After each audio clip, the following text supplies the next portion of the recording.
Let me start by saying something that might feel like a relief to some of you to hear. If you're already tired this year, it doesn't mean that you've failed. It doesn't mean that you're behind. And it definitely doesn't mean that there's something wrong with you. It means you've been trying. You've been showing up. You've been holding things together and carrying responsibility. You've been making things better, not faster. And that matters because so many people arrive in January with big hopes and good intentions only to feel flat, heavy, or behind within a few weeks. Here in Queensland, by the time you're listening to this, the kids will have finally gone back to school. It's been 6 weeks where they've been at home constantly. Routines have gone out the window, stresses have risen, and we've all been managing as best we can. The story behind this isn't that we're going to feel flat, and it certainly isn't that the kids going back to school is a relief. It's shifting from, I'm so excited, it's the 1st of January, to, smokes, it's the end of January. Why am I feeling like I'm struggling? If that's you, I want you to hear this clearly. You're not failing, you're adapting. And there is a very, very big difference between the two. You're listening to The Happiness Hack with Tim Coulson, the podcast where we take positive psychology and strength-based healing and then blend it with real-world practical tools to help you build more resilience, more clarity, and more happiness into your everyday life. In today's episode, we're going to be talking about why feeling tired does not mean that you're weak, how self-judgment drains your motivation, and how small, compassionate efforts is often the most powerful form of resilience that there is. Now, we're going to be linking back to previous episodes here because we've been exploring how motivation fades but meaning endures, and this conversation builds directly on that idea. First off, exhaustion is not failure. It's evidence of effort. Most people who feel exhausted are not lazy. They're people who care. They're people who are trying to do things, people who are carrying responsibility and holding themselves to high standards. Exhaustion is not a character flaw. It's a biological and emotional signal. It's your system saying, I've been running hard. Now, the story we often tell ourselves, though, is harsh and unkind. What's wrong with me? Why can't I keep up? Why should I not be doing this? Other people are doing this better. Here's the honest question, though. Why have I been carrying what nobody else can?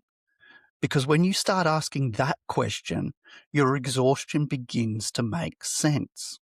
And the thing is here that when we are so self-critical of ourselves, when we hold ourselves to such a high standard all the time, yes, that's good. We want to be striving for our best. But it's a juxtaposition because when judgment goes up, motivation goes down. It's a simple psychological truth, but it explains why so many of us feel stuck. When judgment goes up, motivation goes down. Harsh self-talk does not create discipline. It creates a threat. When your inner voice starts to sound like a disappointed father or disappointed coach instead of a supportive one, then your nervous system shifts into protection mode. Your brain starts to prioritize safety, not growth, because growth cannot happen when we're in a state of threat. That's why shame is such a terrible motivator. It drains our energy. It narrows our focus. It erodes our self-trust. You don't feel inspired to take action when you feel disappointed in yourself. You feel small, you feel overwhelmed, and you feel like giving up. Motivation is not built on pressure. It's built on safety, meaning, and small experience of success. Now, if you're like me, then you are probably your worst critic. Your self-criticism is going to be harsher than what a lot of other people show for you. But that's where we sit in this spiral of shame. Shame needs three things to grow: secrecy, silence, and judgment.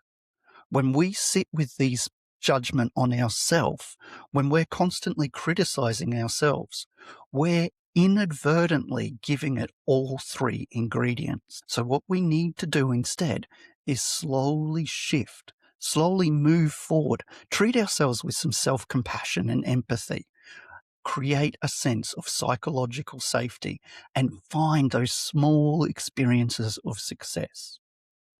So, what I want to share with you is a rule that starts to change everything. And it might just be one of the most important reframes you can adopt. It's quite simple, really. It's being aware of your own capacity. If your capacity for the day is only 50% of what you normally could do, but you give all of that 50%, then you've given everything that you've got to give. Effort is relative, not absolute. Some days we feel like we can give 100%. Some days we can only give 50%. And some days we might only be able to give 10%. But all of these days count.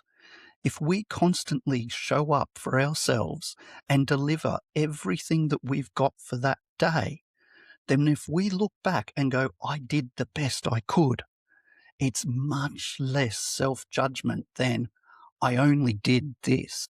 Why couldn't I do the rest? Because what destroys our motivation is not the capacity we have.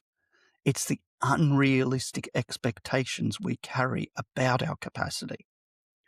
When you expect yourself to operate at full output every day, you're turning normal human fluctuations into personal failure. But when your effort matches your capacity, something powerful happens. You begin to stay in the game. You begin to make progress every single day.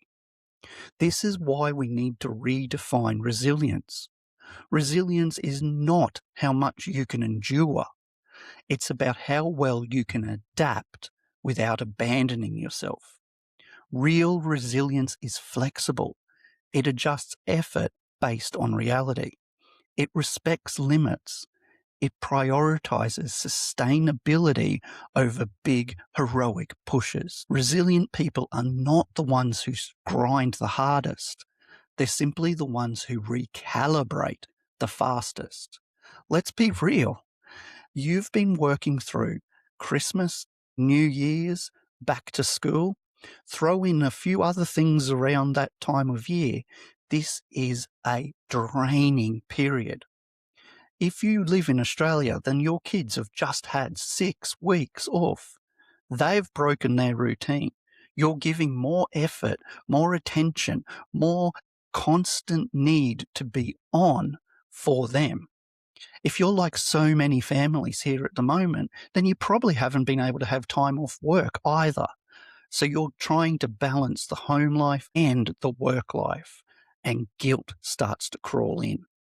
So what we want to do now, as the kids start to progress back into their routines, we want to recalibrate. Because when our motivation fades, as it inevitably does over time, we're going to build on our meaning. Now, we've talked about this in a previous episode. Motivation is emotional, but meaning is the direction. Motivation rises and falls with our sleep, our stress, our hormones, our workload, and those life events. But meaning stays. Meaning endures. It answers the question, why does this matter to me? Now, here's the key link for today's episode. Small, passionate actions are how the meaning stays alive. If you can take tiny steps that align with what matters to you, even on those low energy days, even on those days when you're pulled in every different direction, you reinforce your own identity. I am someone who still shows up. I am someone who doesn't abandon myself. This identity shift is what builds your momentum. We've talked about it, about why big goals often fail, and it still comes back to one simple reason. They ask too much, too soon from a system that hasn't yet changed. This is the same as what we're talking about here. We need to honour our capacity. Instead of going, I must go for a 5-kilometre walk this day, why not say, I'm just going to go for a walk this day? Getting out of the house and exercising is better than no exercise at all. So we want to imagine a future of ourselves that wakes up early, eats perfectly, exercises, manages stress, and never feels overwhelmed. But let's be real, that version of us doesn't exist yet. So when our motivation and our goals rely entirely on that, then they collapse when our motivation dips. Small goals work because they change how we experience the progress. Every time you follow through with a small action, your brain receives the signal, I can trust myself. I can achieve things. This builds our self-efficacy, our belief in our ability to be strong influences in our life. And self-efficacy, that's one of the strongest predictors of long-term happiness and resilience.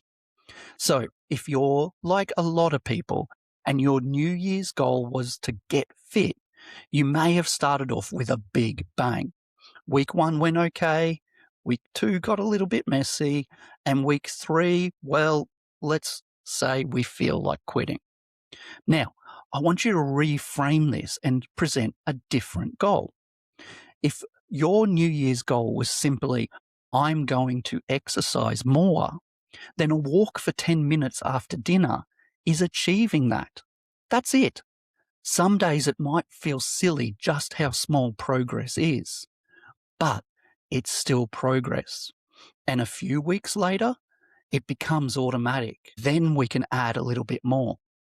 Before we know it, our initial goal has been blown out of the water because we weren't consistently relying on motivation. We designed it. The difference wasn't discipline. So here is 4 practical tools that I want you to use this week as we head into February. First off, start your day with a capacity check. Ask yourself the question, how much do I have to give today? Make sure you are honest.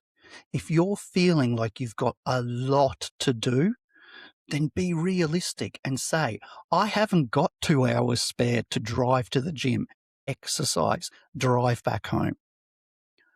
But I can do some calisthenics in the house. I can do some yoga in the house. And this is where the minimum effective action comes in. Because once you've realized your capacity, you can ask yourself the second question. What is the smallest version of this habit that I could absolutely achieve? 5 minutes of exercise count. 1 page of writing counts. Sending 1 email counts. Because when we match our effort to our energy, then we know that we can achieve things. If we wake up and we've got a clear slate and we're full of energy, do a little more. If we wake up and we don't have that same energy, then do a little less. That's not failing. That's not compromising. That's practicing realistic expectations, because consistency will beat intensity, hands down.